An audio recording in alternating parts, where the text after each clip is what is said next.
तो आज हम लोग पॉलिटिकल साइंस की क्लास को शुरू करते हैं। हम्म, और सबसे पहला जो मेरी जिम्मेदारी और जो मेरा दायित्व है वो ये है कि मैं अपने बारे में पहले आपको बता दूं, ताकि आप जहां बैठे हो आपको थोड़ी क्रेडिबिलिटी होनी चाहिए।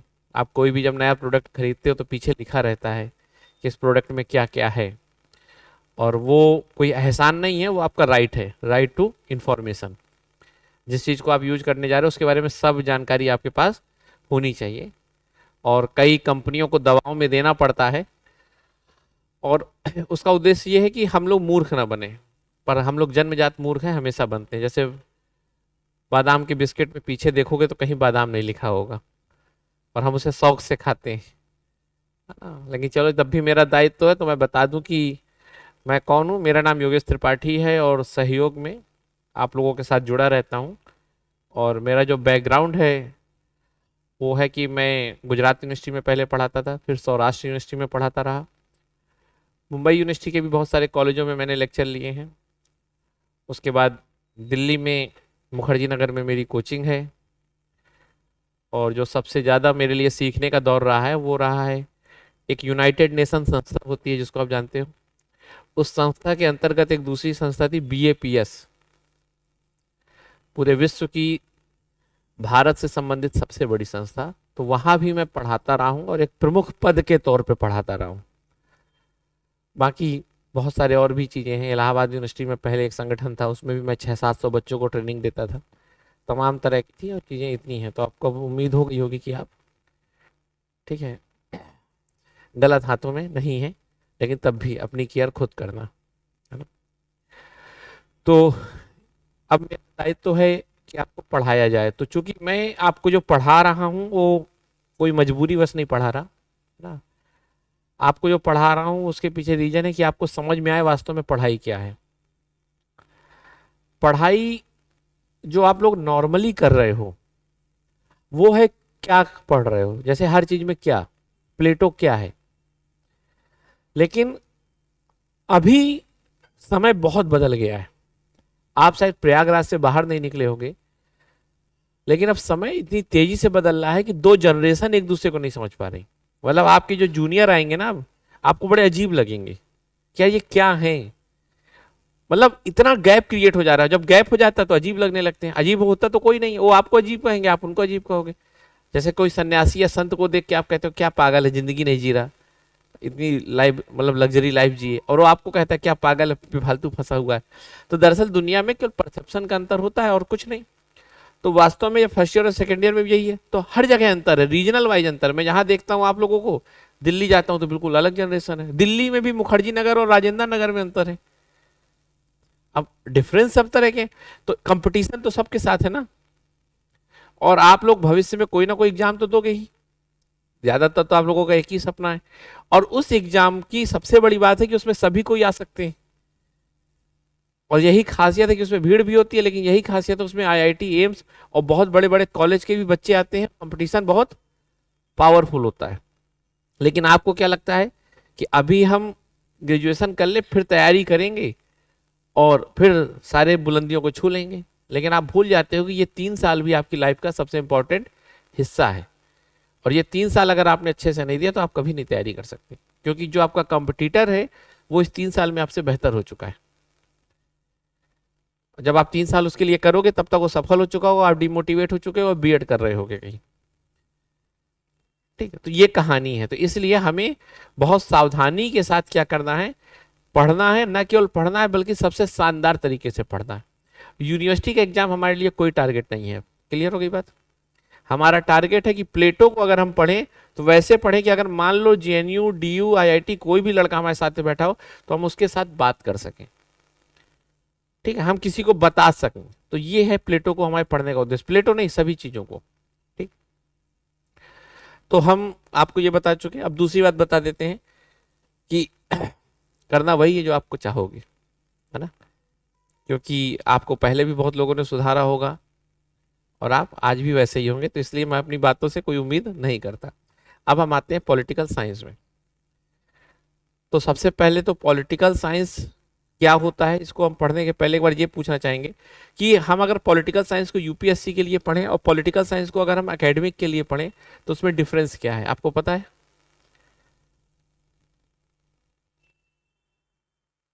क्या नाम है आपका? दीक्षित जी, कहाँ से हो आप?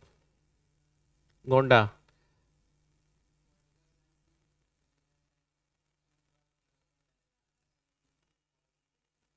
नहीं, ऐसा नहीं है, समझो, कुछ चीज़ों को अच्छे से बोलना भी सीखो। पॉलिटिकल साइंस को जब आप यूपीएससी के लिए पढ़ोगे तो आप हॉरिजेंटल पढ़ते हो, मतलब उसको विस्तार पढ़ते हो, किसी के अंदर डीप में नहीं जाते। लेकिन जब आप एकेडमिक के लिए पढ़ते हो तो आप डीप में जाते हो। समझ में आ रही बात? एक दूसरी बात, जब आप सिविल सर्विस के लिए पढ़ते हो तो उसका अप्लीकेशन ज्यादा देखते हो। जैसे प्लेटो है, तो प्लेटो आज कैसे तुम्हें फायदा देगा ये बताओ, क्योंकि एक आईएएस को नॉलेज के लिए नहीं पढ़ाया जा रहा, उसके पास तो पूरी यूनिवर्सिटी हो, वहां से नॉलेज चला जाएगा लेने। जैसे मान लो अभी प्रयागराज का जो डीएम है, अगर उसे प्लेटो समझना होगा तो यूनिवर्सिटी आके पढ़ लेगा, और उसको तो ऑक्सफोर्ड तक पढ़ने के लिए पैसा मिलता है आईएएस को। लेकिन उसको प्लेटो अगर पूछा जाएगा उससे, तो ये नहीं पूछा जाएगा महाकुंभ में प्लेटो का कहाँ यूज हो सकता था, ये पूछा जाएगा कि अगर तुमने उस नॉलेज को पढ़ा है तो उसका यूज कहाँ करोगे। अगर मान लो भविष्य में महाकुंभ आएगा तो उसमें कैसे प्लेटो का यूज हो सकता है बताओ, या प्लेटो को यूज करने में क्या समस्या आ सकती है ये बताओ, ताकि तुम्हें उसका अप्लीकेबल पार्ट पता हो। यही आपको सिविल सर्विस में आना चाहिए। और एकेडमिक आपसे ये पूछेगा प्लेटो क्या है क्या नहीं, बस इससे ज्यादा नहीं। क्लियर हो गई बात? तो हमें दोनों चीजों को देख के चलना है साथ में। एकेडमिक आपको जब प्लेटो पूछेगा और पॉलिटिकल साइंस का प्लेटो पूछेगा तो केवल पॉलिटिकल साइंस ही रहेगा। लेकिन यूपीएससी आपसे पूछेगा इकोनॉमी और प्लेटो को कनेक्ट कर दो, कि आज इंडियन इकोनॉमी को अगर 5 ट्रिलियन इकोनॉमी बनाना है तो प्लेटो की भूमिका को बताओ। थोड़ी अजीब लग रहा होगा ना, क्योंकि अभी तक आप लोग यूनिवर्सिटी वाले कॉलेज के माहौल में हो, वहां पर ऐसी चीजें मुझे नहीं लगता होती हैं, अगर होती हैं तो फिर बहुत सुंदर है। तो 5 ट्रिलियन इकोनॉमी में प्लेटो, आप कहोगे ये क्या अजीब बात कर रहे हैं। अब चूंकि आपने प्लेटो तो रट रखा था पॉलिटिकल साइंस आइडियल स्टेट, अब उसको कहां फिट करोगे, तो जबरदस्ती 4 बातें लिखोगे कि आइडियल स्टेट होगा तो प्लेटो होगा, प्लेटो ये, पर वास्तव में आपको वास्तव में नहीं पता क्या है। समझ में आया? तो सबसे पहले इस बात को ध्यान रखो कि हमें किसी भी जब फिलोसफर को पढ़ना है तो उसके ऐसे पार्ट इसेंस को पढ़ना है जिसको हम यूज कर सकें। जैसे मैं पूछूं कि गोंडा क्या है, जैसे मान लो ये बता दे, है ना, तुम्हारा कौन सा स्टेट है, ये स्टेट क्या है? देवरिया। जैसे मैं पूछूं देवरिया क्या है, तो तुम ये बताओगे यहां से इतने, देवरिया का वास्तव में क्या है फंक्शन है, देवरिया किस लिए देवरिया है। बाकी आपका वहां लोग रहते हैं तो लोग तो गोंडा में भी रहते हैं, तो देवरिया में यूनिक क्या है जिसके कारण उसको देवरिया कहा जाता है, उसका सबसे बेस्ट। जैसे मान लो प्रयागराज है, प्रयागराज में यूनिक क्या है, स्लो, यहाँ के लोग बहुत धीरे हैं। जैसे इलाहाबाद यूनिवर्सिटी से अगर पूछा जाए यूनिक क्या है, सब यूनिवर्सिटी से अलग इलाहाबाद, तो आप कह सकते हो छात्र राजनीति, और वो भी जाति के आधार पर छात्र राजनीति यहाँ की सबसे यूनिक है, या बकैती, हवाबाजी, कुछ भी आप कह सकते हो, है ना। पढ़ाई तो अब नहीं है, एक समय सिविल सर्विस था वहां, ठीक है, या कह सकते हो भाई कि हवाबाजी, कुछ भी कह सकते हो जो आपकी इच्छा हो। पहले कुछ अच्छे शब्द यूज भी हो सकते थे, अब तो मुझे नहीं लगता कुछ ज्यादा अच्छे शब्द यूज हो, ठीक है। लेकिन तब भी पूर्वांचल के लिए एक आशा की किरण है अभी भी, और थोड़ी सी अब तो काफी चीजें सुधरी हैं, और भी सुधरेगी तो बहुत अच्छी हो जाएगी भविष्य में, संभावना बहुत ज्यादा है इस यूनिवर्सिटी में। और पूरा पूर्वांचल और बिहार के लिए मात्र एक उम्मीद है शिक्षा का, उच्च शिक्षा, और बहुत बड़ी काम कर भी सकती है इन फ्यूचर, और देखते हैं कैसे होता है क्या नहीं होता, ठीक। तो कहने का मेरा ये मतलब है कि हमको पढ़ना है तो एक उद्देश्य के साथ, और बहुत एक गहरे मतलब के साथ पढ़ना है, ठीक। तो हम जब प्लेटो को पढ़ेंगे तो बहुत डीप में जाएंगे, और याद रखना हम जब भी पढ़ेंगे तो हमेशा इस चीज में हमारा ज्यादा फोकस होगा, ठीक।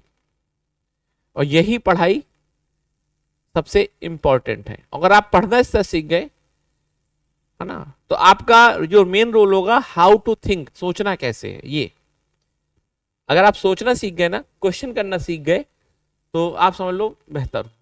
और वास्तव में यूनिवर्सिटी का पर्पज ही होता है क्वेश्चन करना।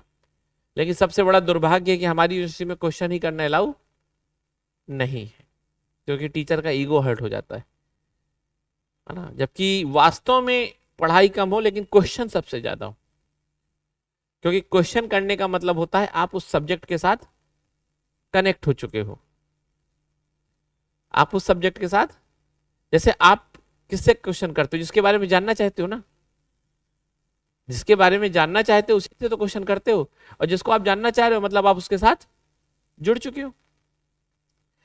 तो हम आते हैं टॉपिक में अपने। अब हमारा टॉपिक है प्लेटो, ठीक है। तो सबसे पहले प्लेटो को जब हम पढ़ने जा रहे हैं, तो एक तो ये पढ़ लो कि ये किसका सब्जेक्ट है अभी, पॉलिटिकल साइंस का। तो मेरा पहला आपसे एक क्वेश्चन है कि व्हाट इज पॉलिटिकल साइंस, तभी आपको सारी चीजें समझ में आएंगी। पॉलिटिकल साइंस किसे कहते हैं? चलिए, आज आप चुप रहने का अधिकार है, लेकिन कल से नहीं रहेगा, बोलना पड़ेगा आपको। बेसिकली मनुष्य को यह बात पता चल गई कि हमें अगर सुरक्षित रहना है, ह्यूमन बीइंग को यह बात पता चल गई कि अगर हमें सुरक्षित रहना, सेफ रहना है और डर के बिना रहना है, तो हमको एक साथ रहना पड़ेगा। अकेले रहने में हमेशा हम खतरे में हैं और कमजोर हैं। और देखो, दुनिया में जिसके भी अंदर कॉन्शियसनेस है, चेतना है, वो सबसे पहले खुद को सुरक्षित रखना सीखता है। आप किसी भी जानवर को देखो, उसके पास खतरे को लेकर कुछ ना कुछ तरीके होंगे। कुछ जानवर केमिकल छोड़ते हैं, कुछ जानवर खतरे में करंट तक मार देते हैं, कुछ जानवर आप देखोगे नुकीले चीजें छोड़ते हैं, कुछ दहाड़ते हैं, कुछ के पंजे बहुत खतरनाक होते हैं। आप बिल्ली को देखो, कभी अगर उसको खतरा होगा तो जो ऐसा चेहरा बनाएगी और ऐसा पोज लेगी कि आप डर जाओगे।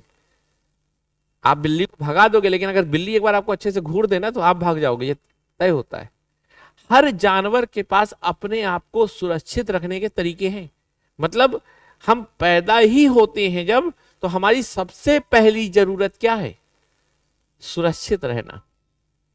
इस बात से सहमत हो यादव जी? इसमें तो कोई दो राय नहीं, एग्री करते हो सब? तो हम सुरक्षित रहना चाहते हैं और हम आगे बढ़ना चाहते हैं। और सुरक्षित रहने के लिए जानवर तो अकेले रहते, थोड़ी ग्रुप बना लेते हैं।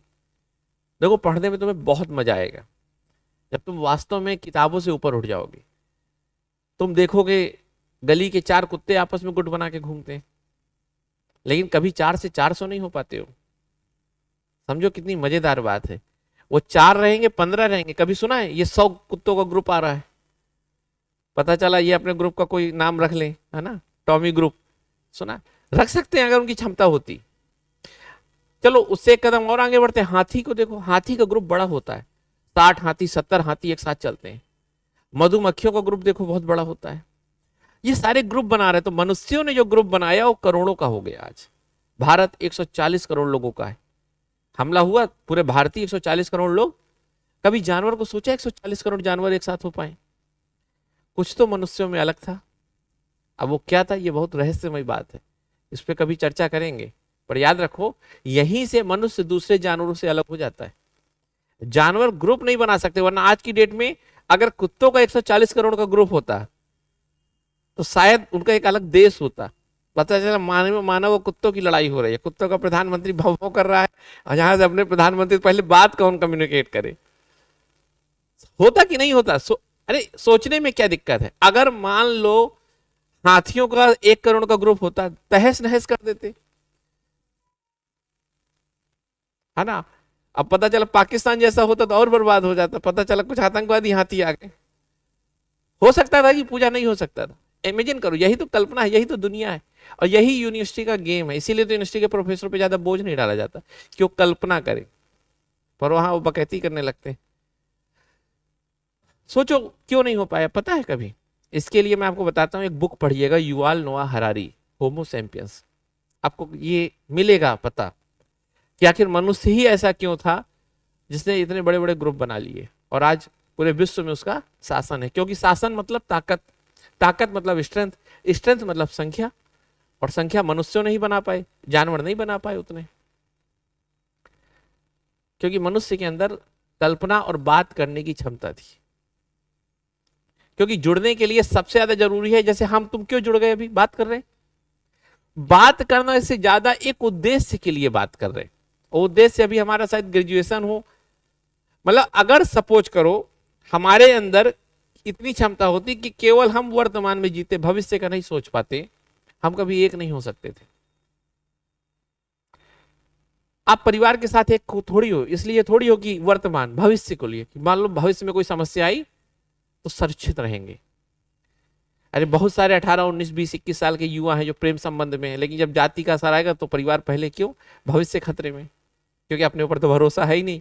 जो है तो भाई परिवार के भरोसे बीए किया, परिवार के भरोसे एमए करेंगे, उन्हें यह भी पता है कि खुद कुछ नहीं कर पाएंगे, तो जो 25 साल तक उनका पूरा जोश था वो औकात में पता चल जाएगा, वो शांत हो जाएंगे, कहेंगे नहीं हम माता पिता अलाउ नहीं कर रहे, शादी तो नहीं हो सकती, क्योंकि रिस्क लेने की क्षमता नहीं है। भाई जो रिस्क ले सकता वो करता भी है, ठीक है। लेकिन हम परिवार से क्यों जुड़े हैं, वर्तमान के लिए कि भविष्य के लिए? भारत से तुम क्यों जुड़े हो, वर्तमान के लिए कि भविष्य के लिए? वर्तमान तो हमारा कैसे भी हो जाएगा, भविष्य मतलब सोचने की क्षमता बहुत दूर तक, ये मनुष्यों में एक अलग क्षमता है। जानवर वर्तमान में जीता है, भविष्य में खाता है, भूख पड़ गई, हर मनुष्य फ्रिज में रख लो, फ्रिज बनी भी तो भविष्य के लिए थी कि 2 दिन बाद, अब शेर वेर क्यों नहीं फ्रिज, अगर मान लो होता तो ठीक है, इमेजिन करना, मैं ऐसा नहीं कह रहा कि मैं बिल्कुल सही हूं, लेकिन आपको कुछ नई कहानियां पता चल रही ना, हो सकता था, अलग प्रकृति ने नहीं बनाया, अलग प्रकृति ने भी बनाया है तो इतना अलग नहीं, तो ये अलग कैसे बने, कुछ कंडीशंस थी और धीरे धीरे वो कंडीशन हो गई, मतलब कुछ मूलतः कमियों में अलग, मतलब बेसिक कुछ अलग था, उसके बाद जो अलग हुआ वो तो अपने कारण हम प्रैक्टिस करते रहे वैसे। तो मनुष्य को ये पता चल गया कि हमें एक साथ रहना होगा, और यहीं से उन्होंने बनाया समाज, सोसाइटी, और समाज में जब नियम जोड़ दिए तो बन गया राज्य, व्यवस्थित समाज, एक ऑर्गेनाइज्ड सोसाइटी जिसमें हर चीज तय हो। और जब वो समाज से राज्य बना तो सवाल है इस राज्य को चलाया कैसे जाए। किसी ने कहा कि कोई एक आदमी पावरफुल हो, वो पूरे राज्य पे शासन करे, राज्य बेहतर रहेगा। उसने कहा कि दुनिया के सारे लोग स्वार्थी हैं, ये आपस में लड़ते रहते हैं, इनको दिन भर लठ मारो, कोई रोड पे निकले तुरंत मारो, काम करो। तो उसने कहा राज्य को ऐसे चलाया जाए। किसी ने कहा अरे राज्य में सब कोई बहुत अच्छे होते हैं, प्रेम से रहो, आपस में बात करके रहो। किसी ने कहा कि एक आदमी को अगर सब पावर दे दोगे तो बहुत खराब हो जाएगा, कुछ लोगों को पावर दो। ऐसे ही बन गए कई सारे तंत्र जिसको आप लोकतंत्र, राजतंत्र और कुलीन तंत्र बोलते हो। सब में अपनी कमियां हैं और सब में अपनी अच्छाइयां हैं। सब अपने अपने मत दे रहे हैं, सब कह रहे हैं कि मेरा तरीका सबसे बेहतर है, समझो इसको, और वो उसके लिए तमाम बातें करता है। दूसरा आता है कहता है ये बिल्कुल गलत है, इसमें 1000 कमियां हैं। तीसरा आता है वो कहता है ये दोनों गलत है, मैं से देखो। और इस तरह तमाम थिंकर जो आपके सिलेबस में ऐड हो गए आपके लिए बर्डन के तौर पे, उन्होंने अपने आप को पढ़ने के लिए नहीं बनाया था, उन्होंने एक बेहतर राज्य बनाने की संकल्पना में कई सारे नियम बताए। और अब आप क्यों पढ़ रहे हो, सवाल है, पॉलिटिकल साइंस तो हो गई, आप क्यों पढ़ रहे हो? क्योंकि वो नियम पर्याप्त थे क्या? हमें ये पता चल गया कि नियम हमेशा बदलते हैं। तो नए नियम को कौन खोजेगा? अब नए प्लेटो और अरस्तु कौन बनेंगे? कौन बनेगा नया चाणक्य? तो तुम लोगों को कहा गया तुम बनोगे, कैसे बनोगे? तो पहले बीए में सब कुछ पढ़ा दो, फिर एमए में कुछ स्पेशल पढ़ाओ, और पीएचडी में कहा जाएगा जाके इसको बहुत अच्छे से पढ़ो, कुछ नया खोजो। पर वो बात अलग, हम बीए में पढ़ के अलग धारा में निकल जाते हैं। और मैंने आपको यही बताया कि अगर आपको बीए से रिसर्च में जाना है तो डीप में जाओ।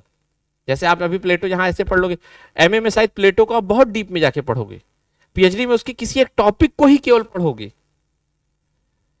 और फिर जाके जब उसको पता चल जाएगा इसमें गड़बड़ियां हैं तो कुछ नया सोचोगे। अब आपको समझ में आया कि आपका क्या रोल है, और आप अगर अधिकारी बनना चाहते हो तो आप वर्तमान को बेहतर करने के लिए उनके नियमों का प्रयोग करोगे। तो एकेडमिशियन हमेशा भविष्य में जीता है। इसी देखो बाल वाल खिलाए भुलाए प्रोफेसरों को, है ना, जैसे आपने देखा होगा वायरस, वो भविष्य में जिएगा हमेशा कि बेहतर कर दूं मैं इस भविष्य को।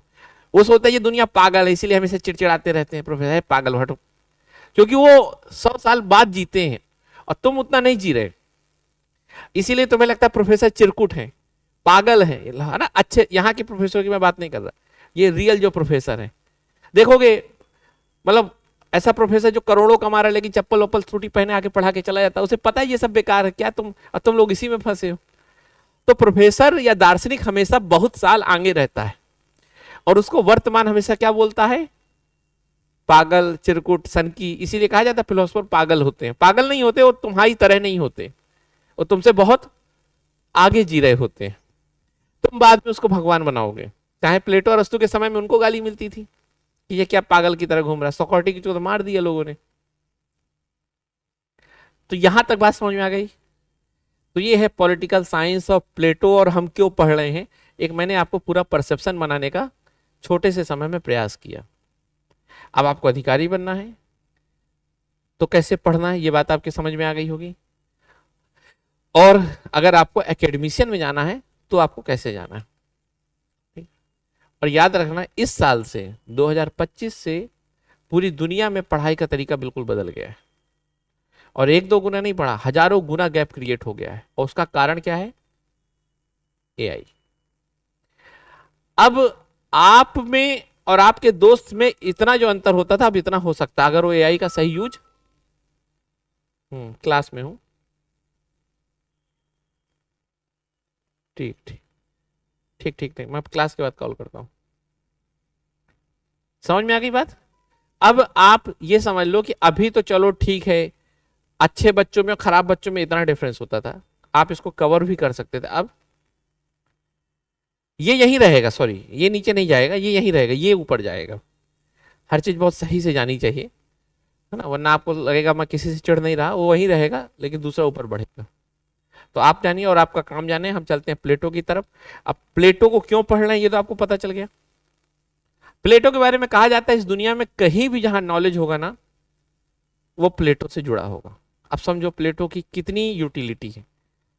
इसको लेकर दो ओपिनियन है। कई बार तो ऐसा भी होता है कि हमने यूरोप की चीजों को बहुत ज्यादा महिमा मंडित कर दिया है और ये भी एक रीजन हो सकता है। मैं इसलिए आपको नए तरीके से पढ़ा रहा हूं कि अभी तक जो पढ़ाई होती थी 2024 के पहले वो एक तथाकथित एक मॉडल पे होती थी रटने के। जैसे भारत का शेक्सपियर किसको कहा जाता है, कालिदास को। अरे क्यों कहा जाता है भाई, कालिदास पहले आए थे। हमें नहीं रटना, क्योंकि हम अगर वैसे ही पढ़ लेंगे तो हम नई जनरेशन से लड़ नहीं पाएंगे। मैं चाहता हूं कि इस यूनिवर्सिटी के सेकेंड ईयर के मैं 60 बच्चों को टारगेट करूंगा और मैं उनको दावा रखता हूं कि मैं बिल्कुल अलग बना के जाऊंगा 1 महीने में। वो 60 कौन होंगे मुझे अभी नहीं पता, लेकिन एकेडमिशियन में। तो बेसिकली ये भी एक सवाल आना चाहिए कि सर हम इतना प्लेटो प्लेटो क्यों सुनते रहते हैं, जबकि वो तो भारत के थे नहीं तो यूरोप के थे ना, और हम 200 साल शासन हुए हमारे ऊपर। तो हमें खराब भी तो दिखाना था उन्हें। तो कैसे दिखाएंगे जब किसी को बेहतर दिखाएंगे, और दिखा दिया बेहतर उन्होंने। तो मैं ये नहीं कह रहा कि प्लेटो खराब है, ये बात जान लेना। प्लेटो है, इंटेलेक्चुअल है, फिलोसफर है, सबसे बड़े फिलोसफर में एक है। पर हमें दूसरा साइड भी देखना होगा कि भारत में भी ऐसे लोग हुए होंगे और हैं। न्याय दर्शन पढ़ो आप। अब दर्शन दूसरे भारत में दर्शन में के पूरे स्कूल है, आप पढ़ो तो जब आप पढ़ोगे तो आपको ये चीज दिखेगी, लेकिन आप पढ़ोगे कहां। ठीक है, तो मेरी बात आपको समझ में आई। तो बेसिकली जो प्लेटो है वो किस दौर पे है आपको पता है। ये मैं एक एग्जैक्ट टाइम नहीं लिख रहा, एक अप्रॉक्स इस टाइम के आसपास की कहानी है। ठीक है, इसी के आसपास की, ये बिल्कुल सही नहीं है, उसके पीछे रीजन मैं बताऊंगा।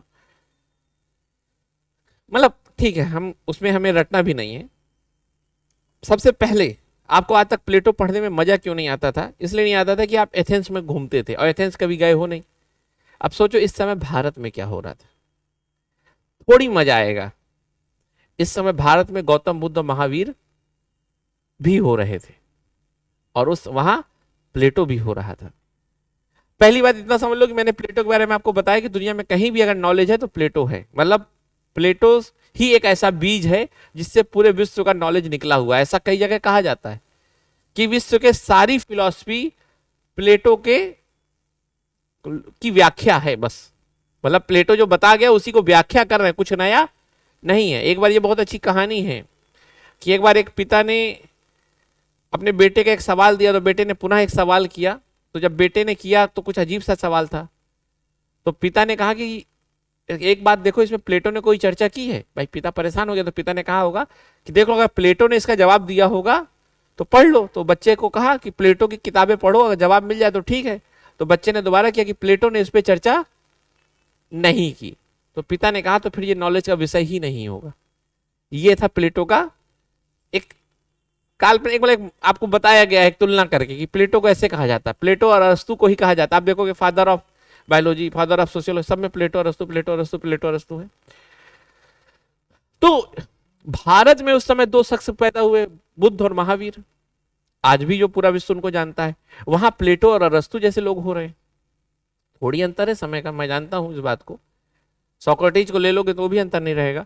तो मुझे एक बात बताओ, ये कुछ तो दिखा रहा है, एक भारत से हजारों किलोमीटर दूर, लेकिन परिवर्तन सेम। और उस समय दोनों में एक खासियत आप देखो कि प्लेटो और अरस्तु वर्तमान में वहां जो शासन प्रणाली थी उसके खिलाफ जा रहे थे। प्लेटो और अरस्तु बेसिकली पुरानी परंपराओं का विरोध करते हुए नई फिलॉसफी दे रहे हैं। हमेशा जो भी नया आया है उसने पुराने का विरोध ही किया है। नया तो कुछ होता ही नहीं है ना। नया क्या होता है? पुराने का विरोध। पुराने को खत्म मतलब नया। समझ में आ रही बात कि नहीं आ रही? इसमें तो कोई मैं बड़ी बात नहीं कर रहा। तो आप देखो महावीर और बुद्ध वहां हो रहे हैं जहां वैदिक कर्मकांड का विरोध हो रहा है। हो रहा था ना, क्योंकि आपको पता होगा कि इस टाइम पीरियड में भारत में वैदिक कर्मकांड सबसे ऊपर थे। हवन बहुत परंपरागत सबसे मेन व्यवस्था हो गई थी, पुरोहितवाद जिसको कहते हो। कुछ लोगों ने सारे वेदों के कर्मकांडों पे अपना कब्जा कर लिया था। और बाकी एक प्रकार से आप कहो कि समाज में एक बहुत हायरार्की बन गई थी। हायरार्की मतलब ऊपर नीचे हो गया था। ओवरऑल बस आप इतना समझो, है ना। जब भी मैं पढ़ाया करूंगा तो एक घटना बताऊंगा, लेकिन आपको उस घटना का केवल सार निकालना होता है, वही अपने दिमाग में रखना होता है। सार बस इतना था कि समाज में रूढ़ियां बन गई थी। रूढ़ियां मतलब फंडामेंटलिज्म, कट्टरता आ गई थी।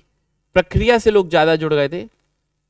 समाज में एक तनाव की स्थिति थी, एक सोशल स्ट्रेस था, सबके अंदर एक कुंठा थी। और ऐसे ही कुछ एथेंस में हुआ। तो भारत में जो नया हुआ उसमें बुद्ध दर्शन और जैन दर्शन आ गया। लेकिन सेम ऐसे ही मैं आपको बता रहा हूं एथेंस में हुआ और उसमें आया प्लेटो। अब प्लेटो क्यों आया? तो मैंने आपको क्या बताया कि प्लेटो कोई नया कॉन्सेप्ट नहीं है, पुरानी चीजों का विरोध है प्लेटो। पुराना क्या था इसको समझना होगा। पुराना था वहां पर डेमोक्रेसी, लोकतंत्र। अब आप कहोगे सर ये तो सबसे बेस्ट चीज है, तो बेस्ट हम तो लिए होगी, प्लेटो के लिए ये सबसे खतरनाक थी। क्योंकि प्लेटो के सबसे प्यारे शख्स को डेमोक्रेसी ने मौत की सजा दे दी थी, और उसको कहते हैं सुकरात, सोक्रेटिस। आपको पता होगा प्लेटो के गुरु और प्लेटो के शिष्य पूरे दुनिया के नॉलेज डोमेन को कंट्रोल करते हैं, सुकरात, प्लेटो, अरस्तु और चौथा सिकंदर। पता नहीं ये चार कहां से आए। ये दुनिया के सब, और सब एक दूसरे के क्या थे? गुरु शिष्य, गुरु शिष्य, गुरु शिष्य। सोक्रेटिस का गुरु, सोक्रेटिस का शिष्य प्लेटो, प्लेटो का अरस्तु, अरस्तु का सिकंदर, और पूरी दुनिया को, है ना, कंट्रोल किया इन लोगों ने। हम फिर वही कहूंगा, कंट्रोल किया कि हमारी अंग्रेजों से प्रभावित शिक्षा ने यह दिखाया कि कंट्रोल किया। दोनों हो सकता है। मैं बार बार यही कहता हूं कि सबसे पहले अब आपको एक चीज सीखनी है, सवाल करना। सबसे पहली बात, वो भी व्यवस्थित, उलझा हुआ सवाल नहीं करना। यही एक यूपीएससी एस्पिरेंट्स या एक अच्छे एकेडमिशियन की खासियत है, सवाल करना, ना कि लड़ाई करना। दोनों में अंतर है। सवाल करने में आपको अपनी गलती भी माननी होगी, क्योंकि दूसरा वाला भी वही सवाल करेगा फिर। और यही सवालों की प्रक्रिया को कहते हैं संवाद की प्रक्रिया, और यही होता है डिबेट का हेल्दी कल्चर। जब आप दूसरे के सवालों का उतना ही सम्मान करते हो जितना अपने सवालों का चाहते हो। तो सवाल आप भी सीखो कि आखिर हर चीज में सवाल करो। 3 साल आपको केवल सवाल करने हैं, आपकी लाइफ बदल जाएगी। नहीं करोगे तो आप फिर वही पैदा ही हुए मजदूरों के लिए, तो मजदूरी करो। और 1000 ऑप्शन है, मजदूरी करने के तो ज्यादा ऑप्शन है। अच्छा है, तुरंत मिल जाएगा, कंपटीशन कम है। कुछ नहीं होगा तो रील बना लेना। आजकल एक नया कल्चर चला है ना, डिजिटल स्टार्टअप का। तो हम फिर आते हैं अपने टॉपिक पे। प्लेटो के जो गुरु थे वो थे सुकरात, और उसको जहर का प्याला देके मार दिया गया। मारा, एथेंस में गया। एथेंस उस समय डेमोक्रेटिक शासन से चल रहा था। तो प्लेटो को लगा कि सबसे विद्वान व्यक्ति को जिस शासन व्यवस्था में मार दिया गया एथेंस ने, तो ये शासन व्यवस्था ही पूरी धराशाही कर दो। उसने कहा कि democracy is the worst form of state या शासन, गवर्नेंस। कहा जो इंसान सबसे महत्वपूर्ण था देश के, राज्य के लिए, उसको नहीं बचा पाई, ये इतने मूर्ख लोगों का शासन है। तो उसने कहा ये भीड़ का शासन है। डेमोक्रेसी वास्तव में मोबोक्रेसी है, डेमोक्रेसी है ही नहीं, इसमें मूर्ख लोग शासन करते हैं। सामान्य आदमी लोगों को खुश करके आता है और शासन कर लेता है। और भीड़ को भड़काना बुद्धिमत्ता नहीं, मूर्खों का। आप भाई देखो, सोचो कहीं लाखों लोगों की भीड़ है और उसको आप समझाओ कि अपना फ्यूचर ध्यान करो, ये ध्यान करो, मत लड़ो, और कोई आए बोल दे लड़ो, आप समझ जाओ क्या होगा। क्योंकि मूर्ख इमोशनल हो जाते हैं, इसीलिए भीड़ को भड़काना सबसे आसान होता है, और इसीलिए भीड़ को इकट्ठा होने नहीं दिया जाता, क्योंकि कोई भी आके भड़का सकता है। भीड़ सुनती नहीं है किसी को, भीड़ के कान नहीं होते,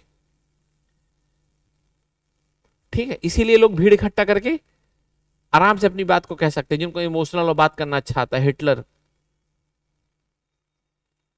ठीक है। राजनीतिक पार्टियां भी यही करती हैं, भीड़ को भड़काती हैं, है ना, ठीक है। चाहे वो जय श्री राम का नारा हो, चाहे वो अल्लाह अकबर का नारा हो, भीड़ के दिमाग होता नहीं, धर्म के नाम पे, जाति के नाम पे भड़क जाते हैं। जब आप अकेले हैं, एथेंस राज्य का नाम, जो ग्रीस बोलते हो ना आज, उसको एथेंस बोलते हैं। हाँ, अब तुमने एथेंस की बात की, मैं इसको भी बता दूं। हम जो पढ़ रहे हैं वास्तव में आनंद के लिए पढ़ रहे हैं फिलहाल। नंबर तो आपका आएगा ही आएगा उसमें। एथेंस को देखो कितना खूबसूरत शहर है। एक सवाल आना चाहिए कि ये डेमोक्रेसी एथेंस में ही क्यों थी। एथेंस में मौसम बहुत खूबसूरत होता था, साथ में एथेंस पहाड़ों से घिरा हुआ था, साथ में समुद्र से भी घिरा हुआ था। हाँ, एर्जियन समुद्र था वहां से। अब इससे क्या आता है निहारिका, पहाड़ों से घिरा होने के कारण सुरक्षित है। लेकिन अगर चारों ओर पहाड़ों से घिरा होता तो कूपमंडू बंद हो जाता, और जो चीज बंद होती है हमेशा खराब हो जाती है, उसमें नई चीजें नहीं आती।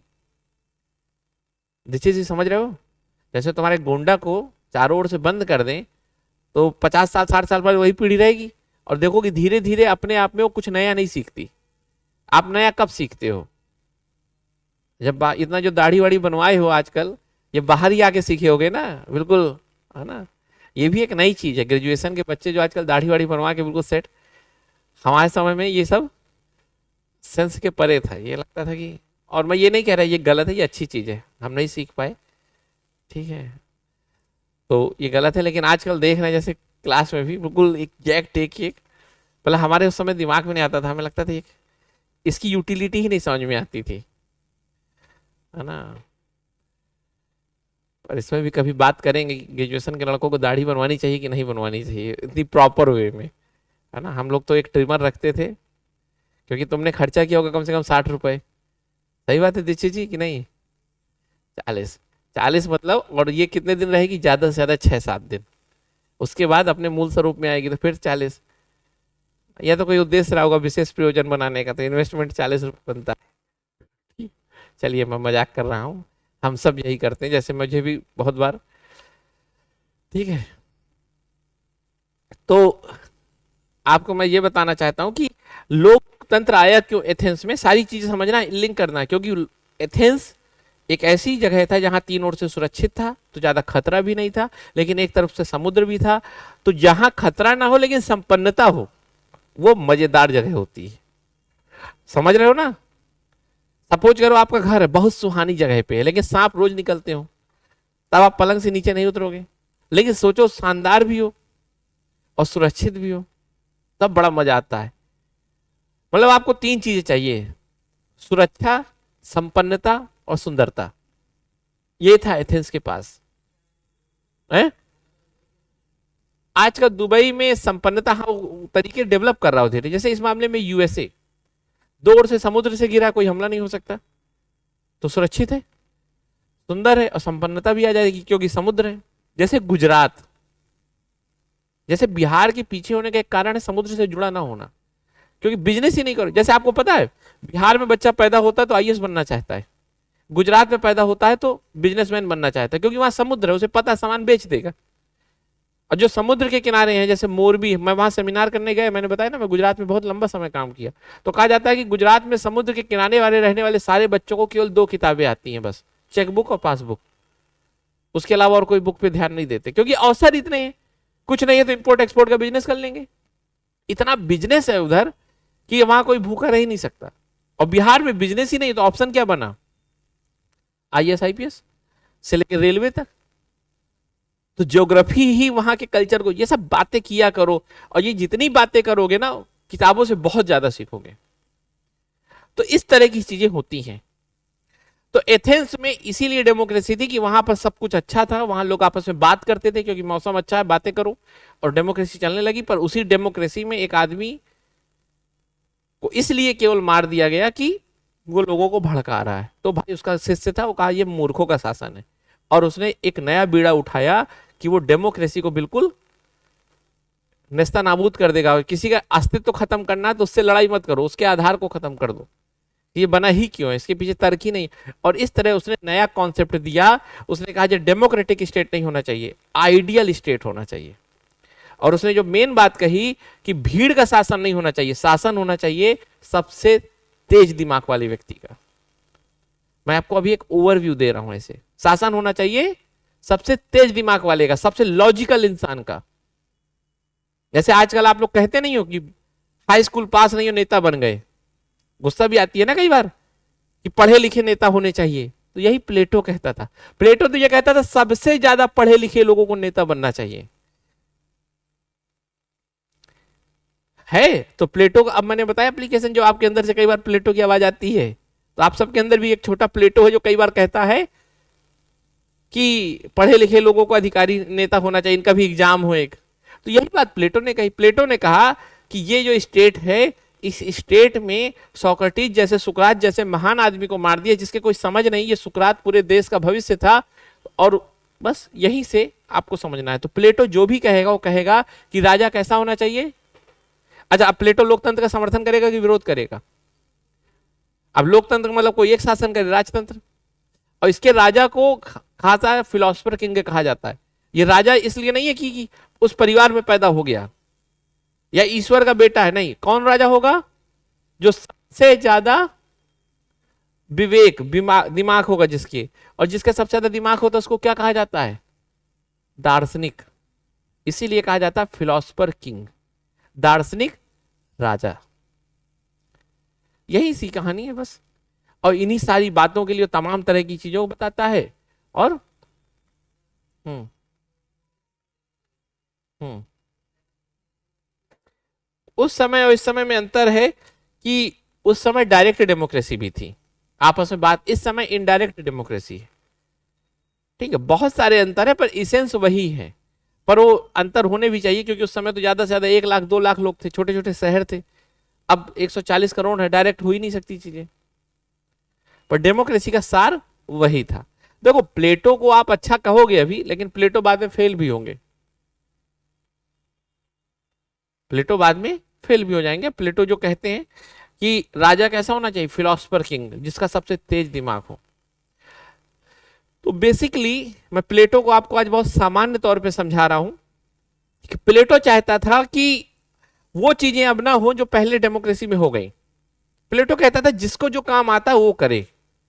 सबसे पहले ये नियम आया, जिसको जो काम आता है वो करे। और ये नियम आज भी अप्लाई होता है। जैसे आप देखते हो क्या, स्पेशलाइजेशन, डॉक्टर डॉक्टर का काम कर रहे हैं, स्पेशलाइजेशन प्लेटो से ही आया है। हर काम कोई, बस प्लेटो कहता था कि, और मैं आपको सही बता रहा हूं, आपके यूपीएससी में अगर आप प्लेटो को समझोगे तो आपको बहुत मदद मिलेगी कई सारे पेपरों में, और एकेडमिशियन में तो आपको नो डाउट बहुत ज्यादा मिलेगी। तो प्लेटो ने कहा कि डेमोक्रेसी में जिसको शासन करना नहीं आता वो शासन कर रहा है और फांसी दे देता है। तो वास्तव में शासन तो दिमाग का काम है, जिसका सबसे ज्यादा दिमाग है वो शासन करे। और यहां से आ गया फिलोसफर किंग। फिर प्लेटो ने कहा जिसकी भुजाओं में ताकत हो ना वो केवल सेना पे जाए। पता चला जिसके भुजाओं में ताकत है वो शासन कर रहा है, जिसके दिमाग है वो सेना में चला गया तो कहेगा तहस नहस हो जाएगा इस स्टेट का। तो प्लेटो ने कहा जिसके अंदर जो जन्मजात क्षमता है, क्या है, ये शब्द याद रखना आप, है ना, जिसके अंदर जो क्षमता है वही काम वो करे, दूसरा काम ना करे।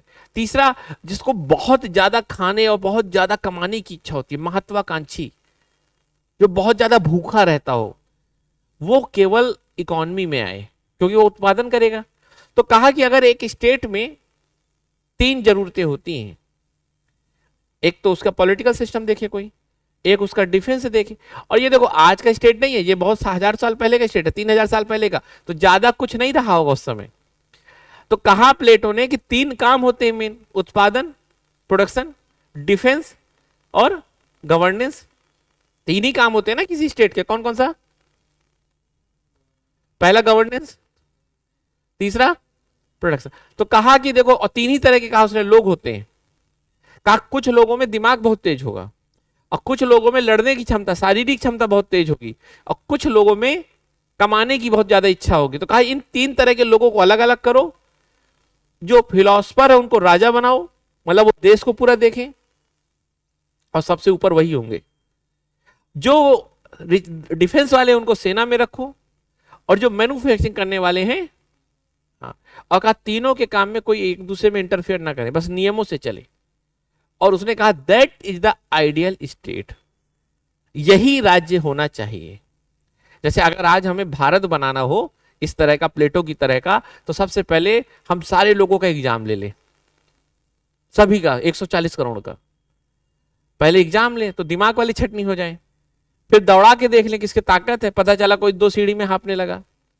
फिर देखे तीसरा कौन कमाने में बहुत है, तो हम 3 तरह के लोग कर दें कि यही लोग केवल आईएएस, पीसीएस, नेता, अधिकारी बन सकते हैं, बाकी 2 नहीं बन पाएंगे। जो डिफेंस वाले यही एफ, सीआईएसएफ, बीएसएफ, सेना, रेलवे में जा सकते हैं, और तीसरा यही केवल इकोनॉमी कर सकते हैं।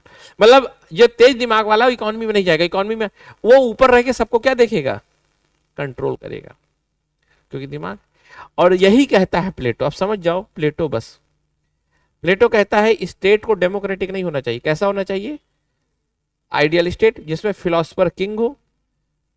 ठीक है, समझ में आ रही बात? ये गांधी जी के साथ बहुत मैच करता है, गांधी जी भी ऐसा ही कहते हैं।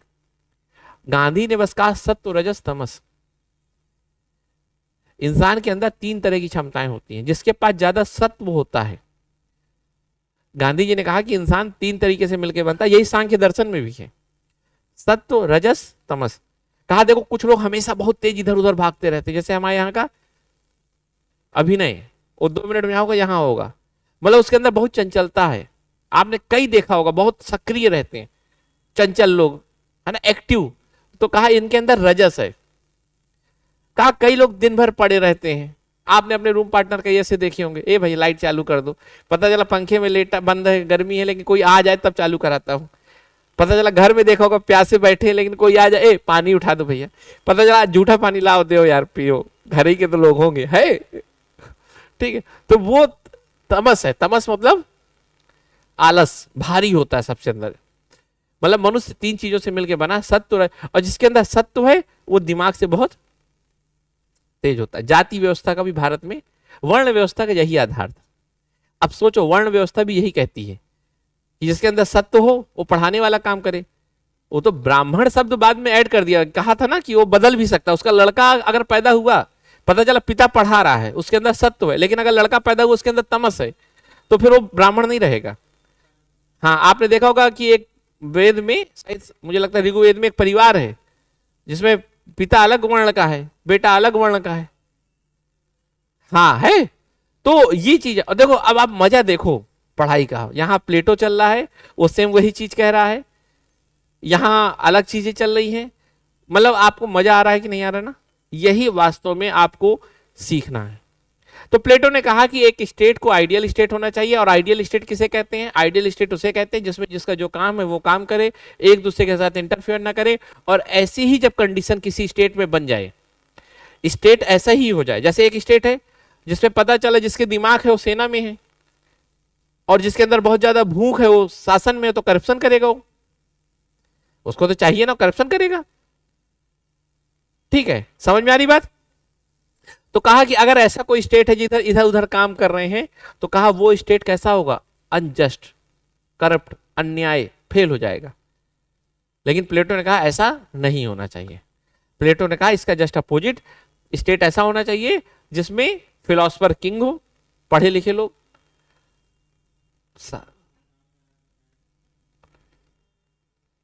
और जस्ट ठीक, और कहा जब ऐसे तीनों बन जाएंगे, तीनों में हार्मोनी रहे, क्या रहे, हार्मोनी, हार्मोनी मतलब सामंजस्य एक दूसरे में, तो कहा दैट इज द जस्टिस, ये न्याय है, ये सबसे अच्छी अवस्था है। अगर आपसे पूछा जाए व्हाट इज द जस्टिस, जब पूछा जाए कि प्लेटो की नजर में न्याय क्या है, तो आपको बस बताना है एक ऐसा राज्य जिसमें सब अपना अपना कार्य अपने क्षेत्र में रह के करें, जिसमें फिलोसफर किंग होगा, ठीक है, उसमें आपको एक ऐसे बढ़िया फर्स्ट क्लास,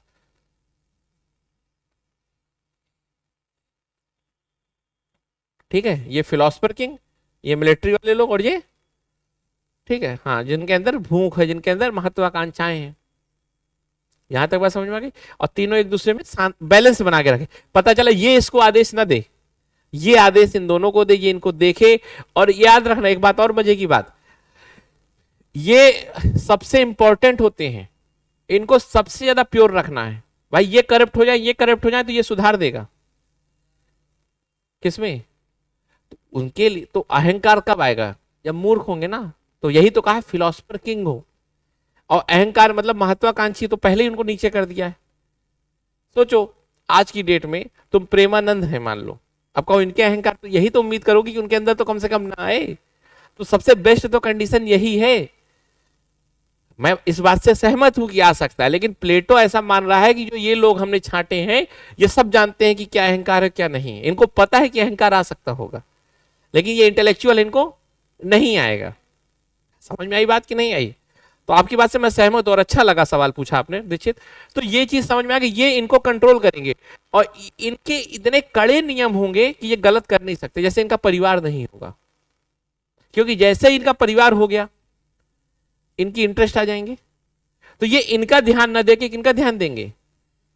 जैसे सोनिया गांधी मान लो कि राहुल सेट हो जाए, लालू यादव तेजस्वी सेट हो जाए, तो अगर सोचो ये शर्त बन जाए कि जो प्रधानमंत्री हो, राष्ट्रपति हो, सभासद, सांसद हो, विवाहित ना हो, अविवाहित ही रहे। जैसे बार बार मोदी जी क्या कहते हैं, किसके लिए हम कमाएंगे, झोला उठा के चल देंगे, है। तो वैसे ही सेम ये कहा जाता था कि ये विवाहित नहीं होंगे, ये एक जगह रहेंगे और इनकी सारी जरूरतें स्टेट पूरी कर देगा, इनको कमाने की कोई जरूरत नहीं, क्योंकि कमाना, इनकी कोई प्रॉपर्टी नहीं होगी अपनी। क्योंकि आदमी कब करप्ट होता है, जब प्रॉपर्टी, सोचो ये तय हो जाए कि सारे सांसदों और विधायकों के कोई अकाउंट नहीं होंगे, क्या करेंगे करप्शन करके, फिर वो पैसा कहां रखेंगे, है ही नहीं। तो इसको क्या कहा कि सब कोई एक साथ रहेंगे और प्राइवेट प्रॉपर्टी किसी के पास नहीं होगी, इनके पास होगी, इनके पास नहीं होगी, और जब इनके पास नहीं होगी तो किसी को गलत करने नहीं देंगे, ना खाऊंगा ना खाने दो। अब आप देखो, हम सब प्लेटो की बातों को यूज कर रहे हैं। वो बात अलग कि अंदर से रावण होंगे और या कुछ और होंगे, बाहर से प्लेटो वाली, ना खाऊंगा ना खाने दूंगा, ये सेम प्लेटो वाली बात है, ठीक है। और ये बताओ, अगर इन सारे इंटेलेक्चुअल लोगों को बिना प्राइवेट प्रॉपर्टी के रखा जाएगा, एक जैसी कंडीशन में, सारी जरूरतें स्टेट पूरी करेगा, खाना आपको देगा, रहना आपको देगा, और आप देखो यही होता है, जितने बड़े पद हैं उनमें जो रहते हैं उनको सबसे ज्यादा फैसिलिटी क्यों दी जाती है। जैसे सेना के अधिकारियों को कैंटीन, या सांसद विधायक को 10 तरीके के खर्चे आने जा, ताकि तुम्हें कमाने की जरूरत नहीं, तुम्हें सरकार दे रही, तुम करो। जैसे मतलब बड़े बड़े नेताओं का तो ये है कि रिटायरमेंट के बाद भी खर्चा उठाएगी कि आपने किया है, अब आपको कमा, लेकिन वो बात अलग। अब सब सच्चाई तो जानते हो, सच्चाई बताने की जरूरत नहीं, लेकिन साथ में देखो सब कुछ प्लेटो से ही निकला है। अभी तक आपने सोचा था ऐसे प्लेटो को? तो ये प्लेटो का अप्लीकेबल पार्ट है। अब आपको प्लेटो जिंदा इंसान लगेगा, मजा आएगा पढ़ने में, ठीक है। पर याद रखना, प्लेटो की तरह भारत में भी बहुत लोग हैं। पर अब एक बात और बता, प्लेटो ने क्या कहा कि भाई इनको रखना है एक साथ, प्राइवेट प्रॉपर्टी नहीं होना। अब प्राइवेट प्रॉपर्टी नहीं होना मतलब इसी को कहते हैं कम्युनिस्ट। एक आइडियोलॉजी होती है जो होती है कम्युनिस्ट, जिसमें बोला जाता है प्राइवेट प्रॉपर्टी के बिना। बस यहीं से आ गई कम्युनिस्ट, और कार्ल मार्क्स ने इसी थ्योरी को पूरा बढ़ा दिया। कार्ल मार्क्स ने कहा कि इन सबको प्रॉपर्टी से रहित कर दो। अगर प्रॉपर्टी ही करप्शन का कारण है, प्रॉपर्टी ही आपको लालची बना रही है। भाई दुनिया में लड़ाई किस कारण हो रही है? लालच के कारण। रूस यूक्रेन से लड़ रहा है, लालच। पाकिस्तान अपने आप में लड़ रहा है, लालच। तालिबान को लालच, जहां जाति के आधार पे लालच, धर्म के आधार पे लालच, सब भाई भाई लालच। सोचो अगर ये नियम आ जाए कि कोई आदमी प्राइवेट प्रॉपर्टी रख ही नहीं सकता, कोई औरत प्राइवेट प्रॉपर्टी रख ही नहीं सकती, कोई ट्रांसजेंडर रख ही नहीं सकता, भाई भाई लड़ेंगे ही नहीं। क्या मतलब ना तुम्हारा कोई घर, भाई अभी क्या होता है, ए यहां से दीवार उठ गई, दो हटाओ उठाओ, यही है ना। जब तय है कि घर ही नहीं है तुम्हारा कोई, ये अलग चीज है। काम करेगा नहीं करेगा ये अलग चीज है। अभी हम कमियों पे बात नहीं कर रहे, एक आइडियल स्टेट बता रहे हैं। कार्ल मार्क्स ने किया था और रूस में क्रांति हुई, रूस में कई समय तक रहा, लेकिन कोई काम नहीं कर रहा तो फेल हो गए थे, इसीलिए बंद हो गया। लेकिन अच्छा तो लगता है सुनने में। सोचो सुबह उठो, एक सामूहिक किचन बना हो, जाके वहां खा लो, चले आओ, तुम्हारा जो मन है वो काम करो। ऐसा नहीं लग रहा जैसे स्वर्ग में बैठ गए, दूध की नदियां बह रही हैं। पता चला आज अनन्या का पेंटिंग बनाने का मन है तो गया, बर्गर मिला, खाया, पेंटिंग बना रही है, कोई कंपटीशन नहीं, कोई कुछ बनना ही नहीं है। पता चला कि लकी उठा, प्रियांशु, और उसको अच्छा लगता है रील बनाना, रील बनाया, और खाना खाने की कोई टेंशन नहीं क्योंकि शाम को जाके खा लेगा, किचन कटरा में चल रहा है। और तय है कि प्रियांशु आएगा तो उसको 3 रोटी मिलनी है, और निहारिका आएगी तो उसको 3 रोटी मिलनी है। मान लो गोंडा से आए तो उसको चावल भी दिया जाए भाई, ऐसा पूरा नहीं। हाँ सॉरी, बिहार का आदमी प्रियांशु है, बिना भात खाना कैसे होगा? तो हो सकता है, हो चल रहा है बढ़िया मस्त, क्या दिक्कत है? प्रियांशु को कोई दिक्कत है क्यों? अब प्रियांशु कुछ काम जो वही है करो। अब कैसे होगा कैसे नहीं होगा ये मुझे भी नहीं पता, मार्क्स ने बताया है। जब मैं कार्ल मार्क्स पढ़ाऊंगा तब आपको बताऊंगा कार्ल मार्क्स कैसे कहता था। कहता था कि लोगों को जरूरत के हिसाब से दे दो, और लोगों को वो करने दो जिसका उनकी इच्छा हो, करेंगे लोग, है ना? समझ में आ रही बात? और करते हैं, हमारा सहयोग बीच में कुछ ऐसे मॉडल पे काम भी किया कि अपने हिसाब से आप करो, खाओ, आओ चाहो, ठीक है। यही शाम दोपहर को दाल चावल होता था, खाते थे। अब चला कि नहीं चला? बेहतर काम चला, उससे बेहतर काम नहीं हुआ। तो होता वो भी है, नहीं होता ये सब एक अलग बात है। लेकिन मैं भी आपको बता रहा हूं कि जो कार्ल मार्क्स ने थ्योरी दी वो वास्तव में इसी को बड़ा कर दिया। कहा इंसान जो गलत कर रहा है वो लालच के कारण कर रहा है, लालच आ रहा है प्राइवेट प्रॉपर्टी से, तो कहा सारी प्राइवेट प्रॉपर्टी का कॉन्सेप्ट बंद। अब ये कॉन्सेप्ट आया कहां से? मार्क्स के। कभी पढ़ लिया उसने चुपचाप से प्लेटो को, पढ़ के उसने उसी व्याख्या को क्या कर दिया? बड़ा कर दिया। तो इसीलिए क्या कहा जाता है, हर दर्शन प्लेटो से निकला है।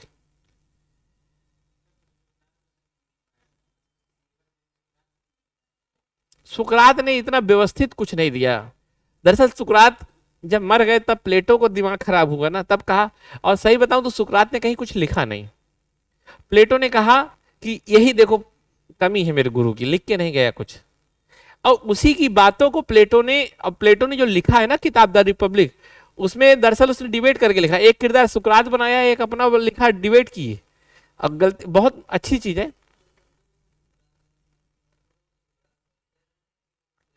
वो प्लेटो ही कह रहा है, क्योंकि प्लेटो सुकरात का शिष्य भी रहा है, तो शायद सुकरात को रिप्रेजेंट करता रहा। वैसे प्लेटो ही कह रहा है उसकी सारी बातें। सुकरात तो बेसिकली एक ऐसा इंसान था जो गलियों में घूमता था। जैसे मान लो निहारिका से मिला, पूछा कि युद्ध क्या है, तो निहारिका ने कहा जो 2 देश लड़े। तो कहा अगर परिवार में लड़ाई हो जाए तो उसको क्या कहोगे? वो ऐसे करता था बस। जैसे मेरे सहयोग में मुझे सबसे ज्यादा एक उद्देश्य है कि हम एक कल्चर ऐसा डेवलप करें कि यूनिवर्सिटी में ऐसे ही सवाल हों कि जैसे साहस क्या है, व्हाट इज द करेज। अब आप कहो कि जिसमें लड़ाई हो जाए तो फिर गुंडई किसे कहते हैं? तो फिर साहस और गुंडई अगर एक है तो 2 अलग अलग शब्द कैसे हैं? कहा संवाद क्या है, जिसमें बात हो, तो फिर बकैती किसे कहते हैं? तो अब बकैती और संवाद में अंतर, तो दिमाग लगाना। तो मैं बहुत जल्दी, हम जो न्यूज़पेपर एनालिसिस की शुरुआत की है ना, उसके पीछे यही रीजन है कि सवाल करें ये क्या है। और ये फर्स्ट ईयर के बच्चों के लिए बस, थर्ड ईयर के बच्चे तो अपना ये लग जाएंगे दूसरे कामों में। लेकिन फर्स्ट ईयर का बच्चा बहुत दिमाग से तेज हो जाए, सेकेंड ईयर में उसको बहुत पढ़ा दिया जाए, थर्ड ईयर में बिल्कुल रगड़ के काम करा दे, तब उसका जीवन सेट। मुझे पक्का पता है फिर वो कहीं फेल नहीं होगा। यही हमारा सहयोग का यूनिवर्सिटी को लेकर मात्र एक उद्देश्य है। अभी बच्चा जो फर्स्ट ईयर में आता है उसी तरह थर्ड ईयर में निकल जाता है, ठीक है, तो 3 चीजें सीख जाता है ज्यादा से ज्यादा, अच्छे कपड़े पहनना, दाढ़ी बनवाना, गाड़ी वाड़ी चलाना। वो सब किसी उद्देश्य का नहीं है, क्योंकि गाड़ी के लिए पैसा, दाढ़ी के लिए पैसा चाहिए, पैसा कमाना चाहते ही नहीं। ठीक है ना। तो समझ में आ गई बात। तो बेसिकली हमने पढ़ा प्लेटो को, प्लेटो को कैसे आया क्या आया, बहुत अच्छे से समझा। मुझे उम्मीद नहीं थी कि लेक्चर इतना बेहतरीन जाएगा, मैं सोचा था सुबह सुबह आधी नींद में मैं भी रहता हूँ, लेकिन बहुत अच्छा गया। और ये लेक्चर हमेशा प्लेटो के लिए अमर रहेगा और यूट्यूब में आएगा अब आप लोगों से सामने, है ना। दूसरी बात, प्लेटो ने कहा कि एक इंसान को कैसा होना चाहिए, स्टेट तो बता दिया। प्लेटो ना हर चीज को एक आइडियल बनाना चाहता है। जैसे प्लेटो कहेगा ये क्लास कैसी होनी चाहिए, तो कुर्सियां ऐसी हो, सब कहता हर चीज का एक मैक्सिमम वर्जन होता है। प्लेटो ये चाहता है कि हर चीज सबसे बेहतर कंडीशन में होती है। कहा आपको पता नहीं, आप बनाओ धीरे धीरे उस तरह। प्लेटो कहता है एक आइडियल स्टेट है, वो भी मैं बताऊंगा अभी, है ना। प्लेटो कहता है कि जैसे आप ना सपोज करो हम सब दाढ़ी बनवा रहे हैं, तुम ऐसे बनवा रहे हो, ये ऐसे बना रहा है, मैं ऐसे बनवा रहा हूं। कहा एक आइडियल दाढ़ी भी होगी जो सबसे बेहतरीन होगी। प्लेटो जहां तक कहता है सुंदरता भी कुछ होगी। जैसे अभी तुम कहो कौन सुंदर है, ऋतिक रोशन सुंदर है कि शाहरुख खान सुंदर है? तो प्लेटो कहता है तुम्हें पता ही नहीं कि सुंदरता क्या। कहता है सुंदरता का भी कोई पैमाना होगा, और जो उसकी तरह हो जाएगा वो सबसे बेस्ट सुंदर होगा। तो प्लेटो हर चीज में क्या ढूंढ रहा है, आइडियलिस्टिक अप्रोच। और यही उसका स्टूडेंट आता है, कहता है यही पगलाया हुआ है। कहता ना ठीक है, कहा इसीलिए, और इसीलिए प्लेटो फेल हो गया। हर चीज में क्या करता है, आइडियल। और कहता क्या है वो कि इस दुनिया में हर चीज जो है सबका एक आइडियल फॉर्मूला है, बस उसको हम जानते नहीं, उसको जान जाएंगे हम बना लेंगे। जैसे मोबाइल का एक आइडियल मोबाइल है कहीं ना कहीं, हम बस उसकी तरफ बढ़ रहे हैं। पहले फीचर था, आज फोल्डेबल फोन आ गया, कल ट्रांसफर। तो आइडियल फोन कैसा होगा हमें नहीं पता, लेकिन हम उसकी तरफ जा रहे हैं। तो कह रहा है दुनिया का काम एक है बस, क्या, आइडियल को जानना, पहचानना। अब मैं प्लेटो में ज्यादा डीप ना चला जाऊं, इसलिए पीछे आता हूं, ठीक है, क्योंकि वास्तव में बहुत बहुत मजेदार कॉन्सेप्ट है। मजा आती है जब, अगर मैं प्रोफेसर होता, 600-700 बच्चे हो और प्लेटो चल रहा हो, तो मैं 6 घंटे 7 घंटे के पहले क्लास कभी नहीं खत्म करता। और इतना तय था कि प्लेटो आपके साथ एक दोस्त बन जाता। टाइम है, सब है। तुम आई ही हो अपने गांव से इलाहाबाद केवल सीखने प्रयागराज, तो 24 घंटे में 7 घंटे के अलावा पूरा तुम्हारा काम पढ़ाई है। ठीक है, कैसे मैनेज करते हो ये अलग बात है। तो मेरी बात समझ में आ गई। तो प्लेटो कहता है इंसान के लिए भी आइडियल कंडीशन का क्या, का इंसान का दिमाग उसके पेट को, मतलब उसकी भूख को और उसके हाथों को कंट्रोल करे।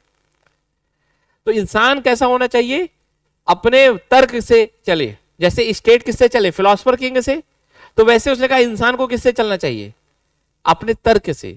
और अपने पेट को मतलब अपनी भूख को, और भूख मतलब इच्छाओं को, और अपनी ताकत को क्या करना चाहिए, कंट्रोल। और जैसे इधर देखो, आप जा रहे हो मान लो कटरा में, किसी से भिड़ जाए, तुरंत आपका दिमाग किनारे, ताकत पहले। अगर आप, आपका हॉस्टल है तो और तेज ताकत आएगी, कैसे लड़ गए है, कैसे तुरंत 4 गाली देके।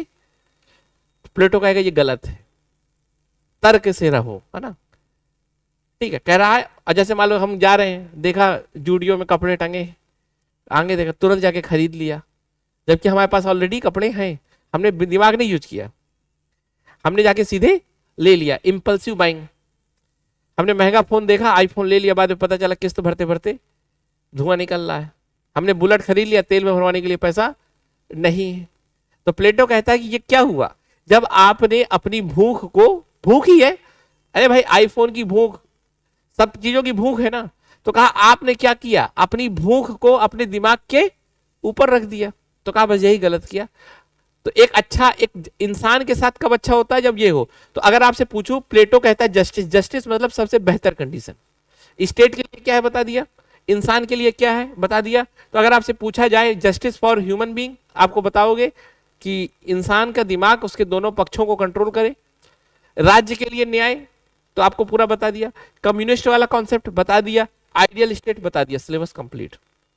ओके, अब आपको करना क्या है, ठीक है, अगर शाम तक मुझे होगा तो मैं नोट्स भेजूंगा, उस नोट्स को आपको देख लेना है।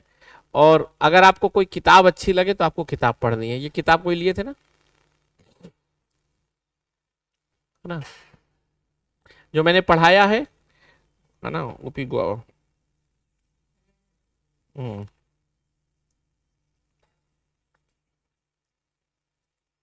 ठीक है।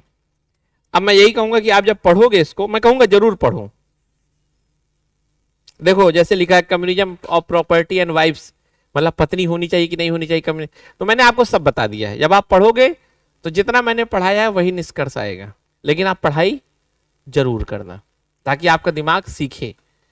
ठीक है, तो हमने आज केवल प्लेटो पढ़ा और थोड़ी स्लो इसलिए रखा ताकि आप लोगों से आज पहली बार जुड़े हैं तो चीजें अच्छी रहें। उम्मीद है कि आपको अच्छा भी लगा होगा।